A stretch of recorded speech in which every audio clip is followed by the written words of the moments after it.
यह एक लड़की की जिंदगी का सबसे खास दिन था। उसकी ड्रीम वेडिंग। वह दुल्हन के जोड़े में अपने होने वाले पति का इंतजार कर रही थी। लेकिन तभी उसकी सबसे अच्छी दोस्त का एक मैसेज आया। मैसेज पढ़ते ही लड़की के पैरों तले जमीन खिसक गई। उसका होने वाला दूल्हा माइक उसे शादी के मंडप में अकेला छोड़कर चला गया था। लड़की को यकीन नहीं हुआ। जिस इंसान से उसने बेइंतहा प्यार किया वही उसे इस हाल में छोड़ गया। माइक की कामयाबी, लेकिन खाली दिल। सालों बाद माइक एक बहुत बड़ा स्टार बन चुका था। उसके लाखों फैन थे। हर लड़की उसकी दीवानी थी।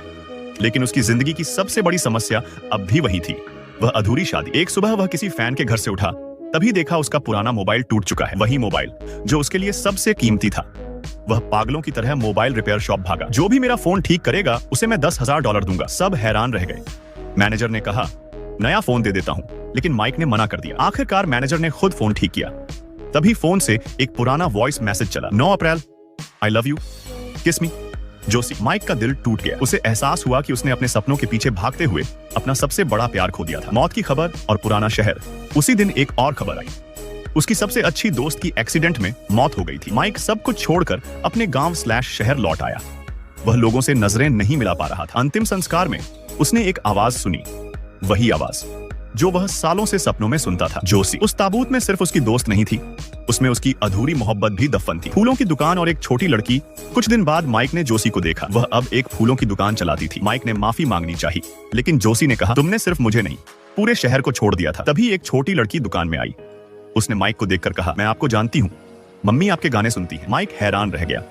जब उसने बच्ची की उम्र पूछी, 7 साल, वही उम्र जब उसने जोशी को छोड़ा था। कड़वा सच, जोशी ने सारा सच बता दिया। शादी के बाद वह प्रेग्नेंट थी। उसने माइक को अनगिनत मैसेज किए, कॉल किए, लेकिन कोई जवाब नहीं आया। आखिरकार उसने हार मान ली। जब माइक ने अपने पिता से सवाल किया तो पिता ने कहा, मैंने तुझसे संपर्क करने की हर कोशिश की थी, लेकिन तू कभी नहीं मिला। माइक टूट गया। पिता और बेटी का रिश्ता। माइक ने अपनी बेटी से मिलने की कोशिश की। धीरे धीरे दोनों के बीच रिश्ता बनने लगा।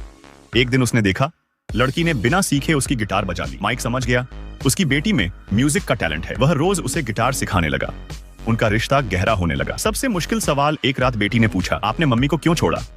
माइक चुप हो गया, फिर बोला, मैं अपने सपनों में खो गया था। मैं बहुत बड़ा गुनहगार हूं। जोशी ने सब सुन लिया। उसका दिल पिघलने लगा।